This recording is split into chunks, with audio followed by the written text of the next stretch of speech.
আমরা আজকে ক্যারেক্টার অ্যানিমেশনের মাধ্যমে দেখাবো। এটা খুবই বেসিক, তবে কিভাবে আপনারা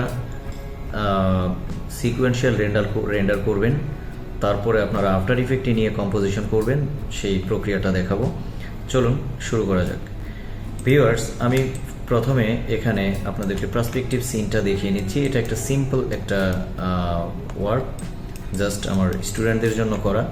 আমি যদি এটা প্লে করি তাহলে দেখুন এখানে এটা জাস্ট এখানে একটা জাম্প করেছে। হ্যাঁ, তো আমরা এখানে অলরেডি ক্যামেরা সেট আপ করেছি।